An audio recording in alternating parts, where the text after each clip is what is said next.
No Evangelho de Lucas 14, versículo 25, grandes multidões o acompanhavam, e ele, voltando-se, lhes disse: Se alguém vem a mim e não aborrece a seu pai e mãe e mulher e filhos e irmãos e irmãs e ainda a sua própria vida, não pode ser meu discípulo. E qualquer que não tomar a sua cruz e vier após mim, não pode ser meu discípulo. Pois qual de vós, pretendendo construir uma torre, não se assenta primeiro para calcular a despesa e verificar se tem os meios para concluir? No Evangelho de Mateus, capítulo 16 e versículo 24. Então disse Jesus a seus discípulos: Se alguém quer vir após mim, a si mesmo se negue, tome a sua cruz e siga-me. Três coisas Jesus disse que o homem deve negar-se a si mesmo, deve tomar a sua cruz e deve segui-lo. Num livro chamado A Era da Ansiedade, uma jovem americana se casa com um revolucionário radical em Paris. Enquanto estudava numa universidade dos Estados Unidos, ela perdera completamente a fé religiosa e tudo o que os pais lhe haviam ensinado. Foi para Paris e lá encontrou-se com um revolucionário, um radical. Perguntaram-lhe por que se havia casado com ele. Ela respondeu: É ele a primeira pessoa que conheci que acredita tão profundamente em alguma coisa a ponto de morrer por ela. E ainda que eu não creia exatamente como ele, fui atraída a esse homem que achou uma causa. Verifico que os jovens hoje em dia estão procurando uma causa e não estão buscando algo fácil. Um estudante universitário em Moscou disse a um de meus colegas há algum tempo, quando ele visitava aquela cidade: Vocês cristãos dizem que vão ganhar o mundo, mas nós fizemos mais em 50 anos do que vocês em 2000. E sabe por quê? É porque vocês não se consagram à sua causa. Nós sim, nós vamos ganhar, você vai ver.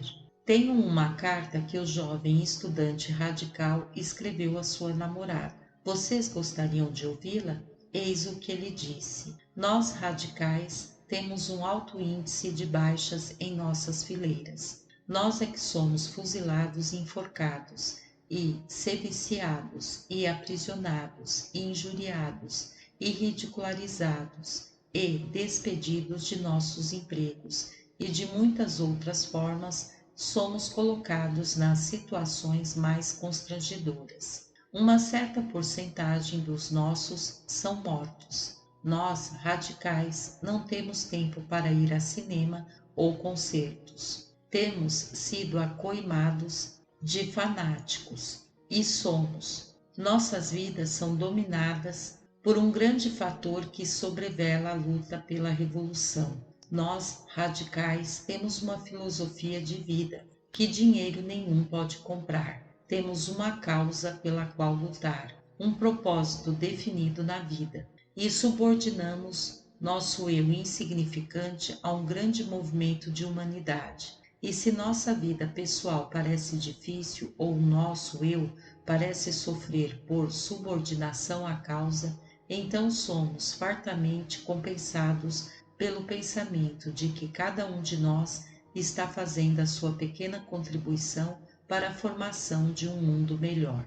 Há uma coisa a que me dedico com o máximo fervor, e isso é a causa radical. Ela é minha vida, meu negócio, minha religião, meu passatempo, minha namorada, minha mulher, meu segredo, meu pão e minha carne. Durante o dia me dedico a isso e à noite sonho com isso. Seu domínio sobre mim cresce com o passar do tempo e não diminui. Por conseguinte, dirigindo-se à sua namorada: Não posso manter uma amizade, um caso amoroso, nem mesmo uma conversa sem relacioná-los com esta força que dirige e guia minha vida. Avalio as pessoas, os livros, as ideias e ações de acordo com a maneira pela qual influenciam as causas radicais e pela sua atitude para com essas causas. Já fui preso por causa das minhas ideias, e se for necessário, estou pronto a enfrentar um pelotão de fuzilamento. Estou usando esta ilustração com um objetivo. Isso se parece muito com os escritos da igreja primitiva.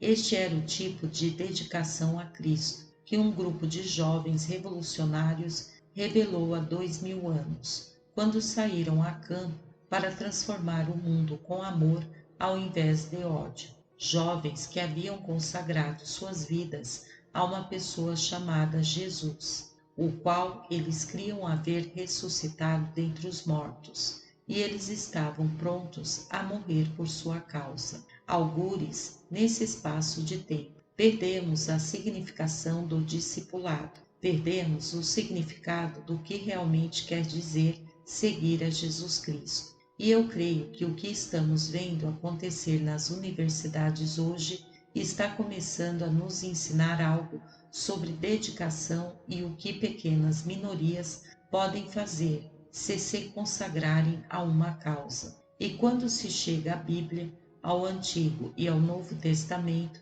nota-se que Deus não exige menos de nós em nossa relação com Jesus Cristo. Examinamos o Antigo Testamento e vemos o que Deus exigiu de Abraão. Deus disse um dia: Abraão, quero que você vá ao Monte Moriá e leve seu filho, o filho por quem você esperou tantos anos, o filho a quem você ama acima de qualquer coisa neste mundo, e eu quero que você o ofereça no altar. Abraão obedeceu a Deus e foi e colocou o filho no altar, e tomou uma comprida faca reluzente e se dispunha a cravá-la no coração do seu filho em obediência a Deus. Quando Deus o deteve a meio caminho e lhe disse: Isto basta, Abraão. Eu sei agora que você está pronto a ir até o extremo comigo.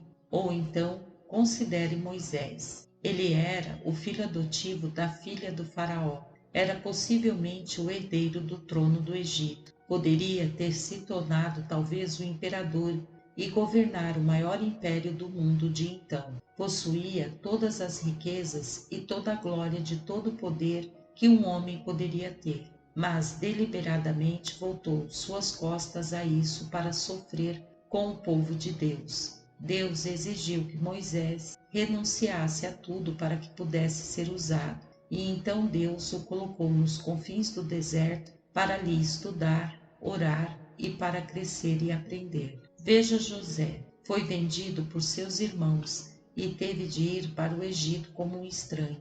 Poderia ter transigido, ninguém nunca o teria sabido senão Deus. E a mulher de Potifar era linda, sedutora e sensual. Procurou levá-lo a deitar-se com ela. José era um adolescente a centenas de quilômetros de casa. Ninguém jamais ficaria sabendo.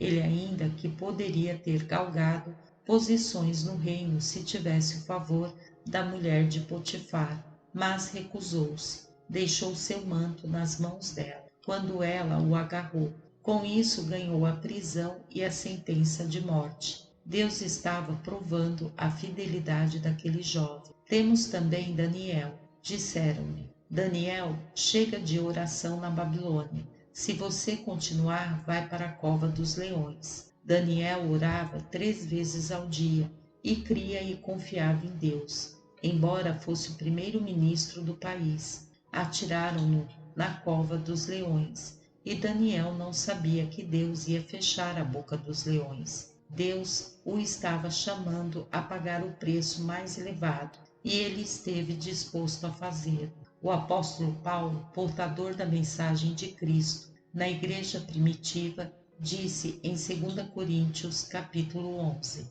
5 vezes recebi dos judeus uma quarentena de açoites menos um. Fui 3 vezes fustigado com varas, uma vez apedrejado, em naufrágio 3 vezes. Uma noite e um dia passei na voragem do mar, em jornadas muitas vezes em perigos de rios, em perigos de salteadores, em perigos entre patrícios, em perigos entre gentios, em perigos na cidade, em perigos no deserto, em perigos no mar, em perigos entre falsos irmãos, em trabalhos e fadigas, em vigílias muitas vezes, em fome e sede, em jejuns muitas vezes, em frio e nudez. Foi assim que levei esta mensagem do Evangelho. Isto é o que custa. E Jesus nos está dizendo: tome a sua cruz, negue-se a si mesmo, siga-me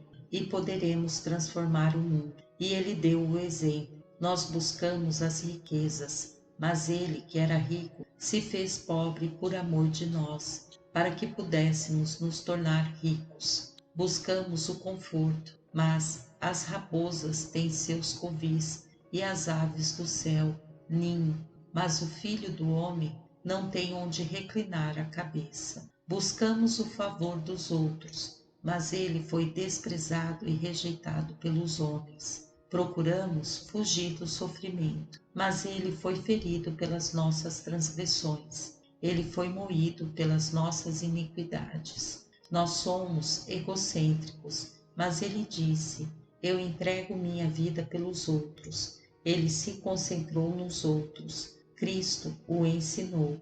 Ele o viveu. Ele exige isso tudo de nós e não menos. Então Jesus disse a seus discípulos: se alguém quer vir após mim, a si mesmo se negue. Tome a sua cruz e siga-me. Você está disposto a fazê-lo? Se isso quiser dizer tudo, ele estabelece a condição, e só uns poucos em nossa geração estão prontos a pagar esse preço. Quando você apanha o Novo Testamento, as palavras que lê sobre o cristianismo são verbos e não substantivos. As palavras lutar, sofrer, trabalhar. Estes são os verbos que moveram a igreja primitiva ao discipulado, uma disciplina sob a soberania de Cristo. O cristão é descrito no Novo Testamento como um soldado que deve sofrer privações. Participa dos meus sofrimentos, como bom soldado de Cristo Jesus, escreveu Paulo a Timóteo. Jesus o convida a se alistar em seu exército. Talvez ele envie você a um instituto bíblico ou a um colégio evangélico, ou talvez alguma outra instituição para aprender e estudar. Deus só usa homens preparados. Será duro e será difícil. A Bíblia nos compara a atletas que devem praticar o domínio próprio e a disciplina. Jesus disse: venha a mim e aprenda de mim. Seja disciplinado. A palavra discípulo significa aprendiz, um aprendiz disciplinado. Se alguém quer vir após mim, note que tem uma escolha pessoal a fazer. Você não pode ir após ele sem que primeiro venha a ele, e muitos de vocês realmente nunca vieram a ele. Você nunca o recebeu como Senhor e Salvador. Não há nenhuma causa que verdadeiramente domine sua vida. A vasta maioria dos jovens não estão comprometidos com coisa nenhuma, e aqueles que estão se dedicando a alguma coisa. Desses ouvimos falar, mas a vasta maioria dos jovens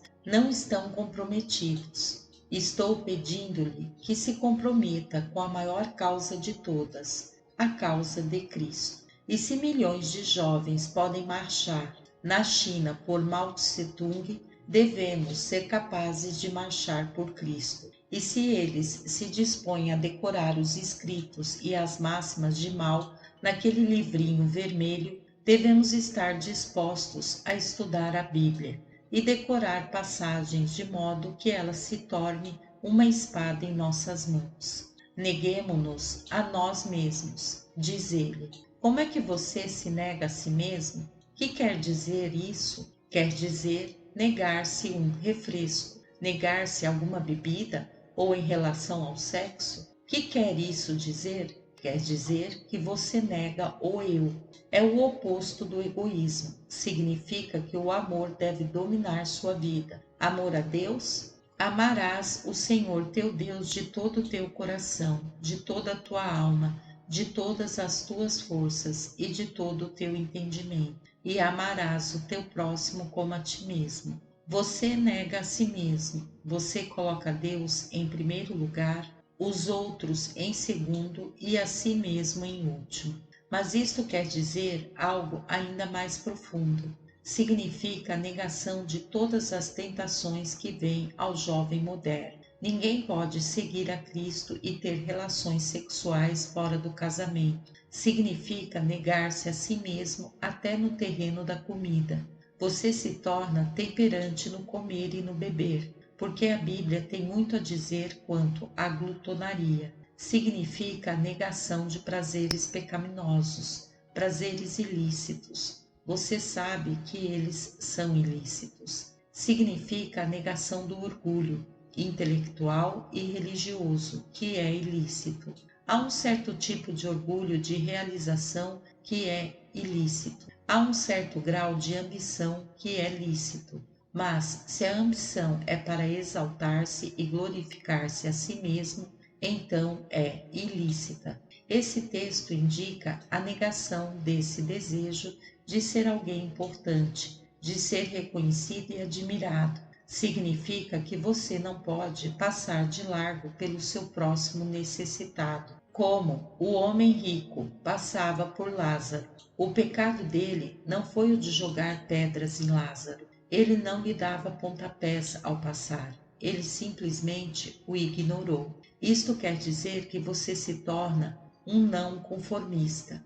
Hoje em dia vemos a maior parte dos jovens vestindo-se do mesmo modo, com aparência igual, agindo da mesma forma e lendo os mesmos livros. E você tem medo de ser diferente. Se os outros andarem sem meias, você quer andar sem meias. Você quer se vestir igual, parecer igual e ser igual, para não ser olhado como diferente ou como um quadrado. Mas a Bíblia está convocando você para ser diferente, para emergir da massa humana e ser um não conformista intelectual e espiritualmente. Quando os outros estão dizendo que não há Deus ou que ele não importa, você se dispõe a levantar-se e dizer que Deus importa sim e que ele é relevante e que Deus é o centro da minha vida. Transformai-vos pela renovação da vossa mente. Tende em vós o mesmo sentimento que houve também em Cristo Jesus. Isto significa que Cristo domina seu intelecto e seus processos mentais. Sua mente foi afetada pelo pecado e é por isso que você não pode vir a Cristo só com o seu intelecto. Você tem de vir pela fé e quando fizer, ele passa a dominar a sua mente. Tu conservarás em paz aquele cuja mente está firme em ti, porque ele confia em ti. Podemos gozar paz no meio de um mundo ruidoso e cheio de tensões, se a nossa mente está posta nele. Isto quer dizer que o seu intelecto agora está debaixo da soberania de Jesus Cristo. Quando você recebe a Cristo como Salvador, não o recebe simplesmente como Salvador. Você o recebe como Senhor. Crê no Senhor Jesus e serás salvo. Se com a tua boca confessares a Jesus como Senhor e em teu coração creres que Deus o ressuscitou dentre os mortos, serás salvo. A soberania de Cristo significa que você não só recebe a Cristo esta noite como Salvador do pecado, mas que você, quando vier a Ele, deve também recebê-lo como Senhor. Ele passa a dominar a sua vida. Ele domina seus processos mentais, as coisas que você lê, as coisas que você vê. Cristo tem uma palavra a dar nessas coisas, e uma palavra decisiva, de modo que você disciplina sua mente a estudar e ler e aprender a respeito dele.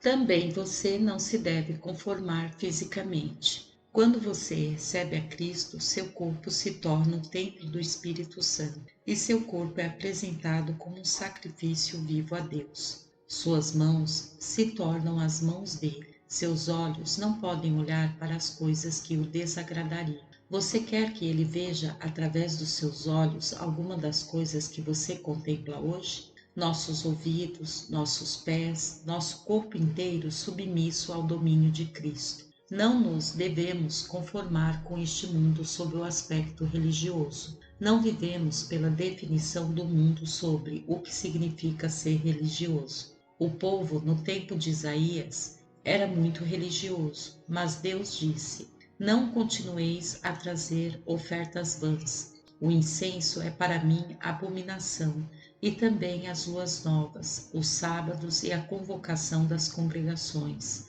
Não posso suportar iniquidade associada ao ajuntamento solene. Disse ele: até mesmo os vossos serviços religiosos se tornaram pecaminosos diante de mim.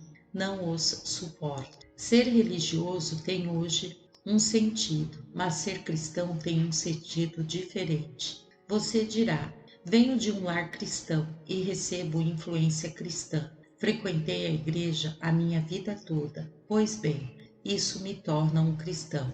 Não, isso não o faz cristão. Isso não o faz discípulo de Jesus Cristo. Você precisa viver debaixo da soberania de Cristo. Você precisa nascer de novo. Você precisa arrepender-se do pecado. Você precisa converter-se. Você precisa entrar numa relação pessoal com Cristo. E se você não experimentar essa relação pessoal com Ele, não pode ser seu seguidor. E isto é uma experiência diária. Não é tão somente vir alguma vez à frente numa cruzada como esta. Trata-se de uma experiência diária. Sua vinda à frente é só o começo. Não nos devemos conformar com este mundo. Não ouvimos muita pregação e ensino hoje em dia sobre separação, mas desejo dizer-lhes que chegou o tempo de começar a pregar e ensinar o que a Bíblia tem a dizer sobre o mundo e a necessidade de separação dele. Não ameis o mundo, dizem as Escrituras, nem as coisas que há no mundo. A palavra mundo aqui é cosmos, que significa o sistema do mal no mundo. Não quer dizer a terra, não quer dizer o povo, quer dizer o sistema do mal, do qual a Bíblia diz que o diabo é o príncipe. O cosmos está nos braços do maligno, e é este sistema do mal, com todas as suas implicações, do qual devemos nos manter separados de acordo com as Escrituras. Posso ir para o meio dos publicanos e pecadores, e posso ir a todos esses diversos lugares. Jesus foi acusado de ser um beberrão e comilão, e uma porção de outras coisas. Ele ia às festas, mas nunca transigiu com o mal que lá encontrava. Estava no meio deles, mas não era um deles. Temos que estar no mundo, sem ser do mundo. Somos cidadãos de dois mundos. Cristo vive em nosso coração e não podemos participar dos males deste mundo. Devemos viver uma vida separada dos males deste mundo. Jesus disse: acautelai-vos por vós mesmos, mas que nunca vos suceda que os vossos corações fiquem sobrecarregados com as consequências da orgia, da embriaguez e das preocupações deste mundo, e para que aquele dia não venha sobre vós repentinamente como um laço. Que dia? O dia do juízo, o dia da vinda de Cristo. Ele disse que há de vir como ladrão à noite. Será como um relâmpago e poderá nos apanhar desprevenidos. O apóstolo Pedro nos exorta em 1 Pedro 2, versículo 11, a que nos abstenhamos das paixões carnais que fazem guerra contra a alma. Essas paixões carnais que estão ao nosso redor declaram guerra contra o seu espírito, contra a sua vida espiritual e contra a sua comunhão com Deus. Você vive em estado de beligerância. Antes de receber a Cristo, você tem uma natureza dominada pelo eu. Quando você recebe a Cristo como Salvador, Ele lhe dá uma nova natureza. A velha natureza ainda permanece, e a nova natureza agora vem para habitar em seu coração. Você submete a nova natureza a Cristo como Senhor e Mestre. Ele domina de tal forma que o eu não mais ocupa o trono. O pecado e o eu não mais terão domínio sobre você. Deus é quem agora domina a sua vida, mas uma guerra contínua se desenrola no coração do crente. Se você é um verdadeiro crente em Cristo, você estará em guerra. As paixões da carne, o mundo e o diabo irão guerrear contra a sua vida cristã, A carne luta contra o espírito e o espírito contra a carne, e haverá um conflito constante. E você só terá paz completa quando estiver inteiramente submisso a Cristo em todos os aspectos da sua vida. Muitos jovens querem viver com um pé no mundo e o outro no reino de Deus. Você não pode viver feliz assim. Decida-se. Fique de um lado ou do outro. Não arraste pela lama o nome de Cristo, professando o nome de Cristo e depois vivendo como o diabo. Você está fazendo um grande mal e é melhor sair da igreja. Não se intitule cristão se não o é. Na igreja primitiva, eles tinham disciplina. Se a pessoa não vivia de acordo com as normas cristãs, era posta fora da igreja. O de que precisamos hoje é de nos desfazermos de muita gente que temos na igreja. Creio que poderíamos fazer muito melhor trabalho se fôssemos discípulos dedicados e disciplinados, como os que havia na igreja primitiva. É preciso ter disciplina para levantar uma hora mais cedo com o fim de estudar a Bíblia cada manhã. É preciso ter disciplina para desligar a televisão uma hora mais cedo à noite para gastá-la em oração. É preciso ter aquela disciplina que Jó teve quando disse: as palavras da sua boca prezei mais do que o meu alimento. O apóstolo Paulo disse: mas o que para mim era lucro, isto considerei perda por causa de Cristo. Sim, deveras considero tudo como perda, por causa da sublimidade do conhecimento de Cristo Jesus, meu Senhor, por amor do qual perdi todas as coisas. E aí Paulo deve ter sorrido, para depois dizer: e as considero como refúgio para ganhar a Cristo. Ele declarou: toda a glória deste mundo, todo o intelectualismo que tive,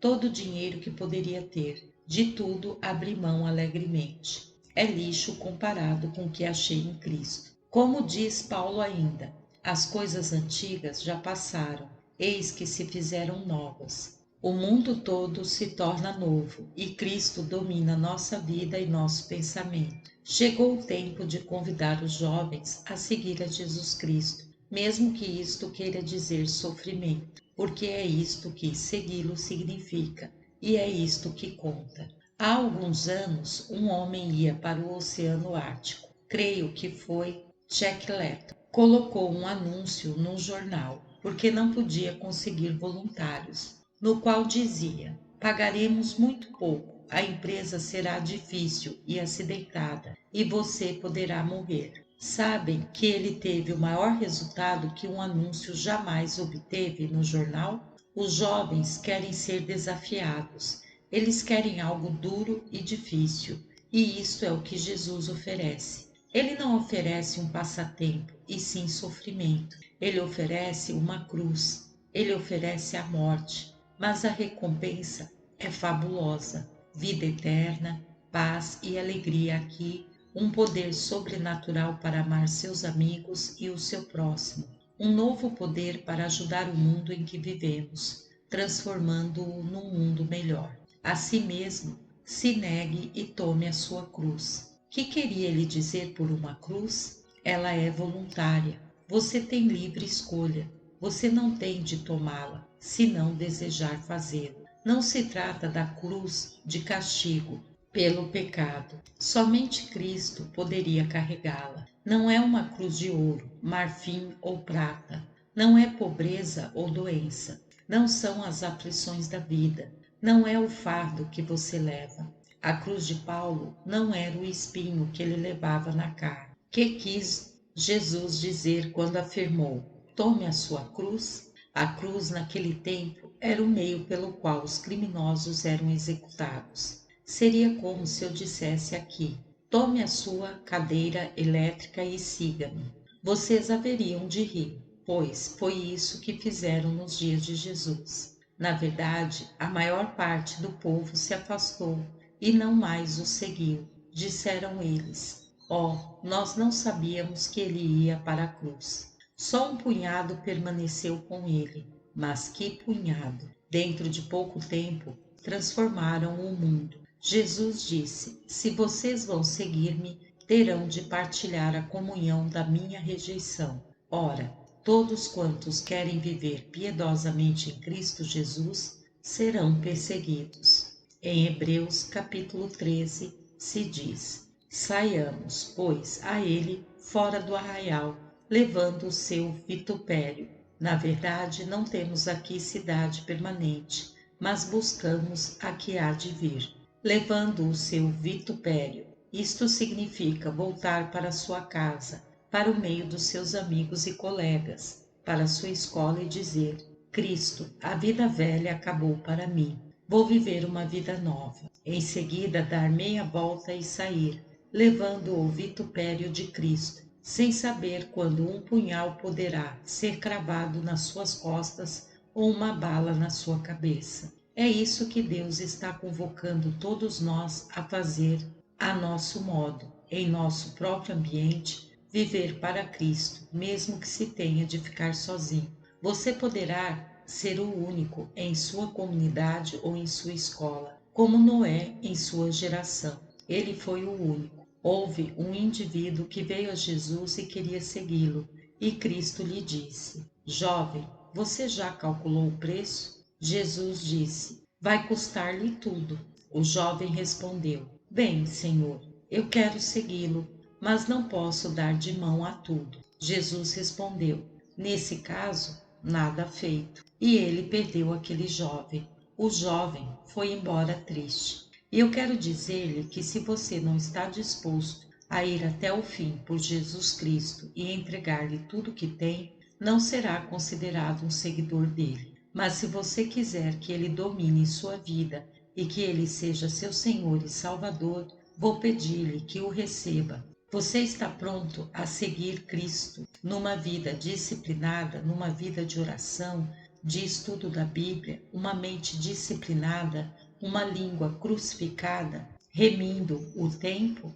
Lenin disse certa vez que um comunista é um homem morto de licença. Winston Churchill disse de certa feita: há tanto para fazer no mundo e tão pouco tempo para fazer. Você tem a vida toda pela frente. Não sabemos quanto tempo, talvez 1 ano, 2, 5, 10. Você não tem muito tempo. Você está pronto a dar o que tem a Cristo? Você pode vir assim como está, com todos os seus pecados, com todos os seus problemas, com todas as suas dificuldades. Pode vir e dizer: Senhor Jesus, eu o recebo como meu Senhor e como meu Salvador.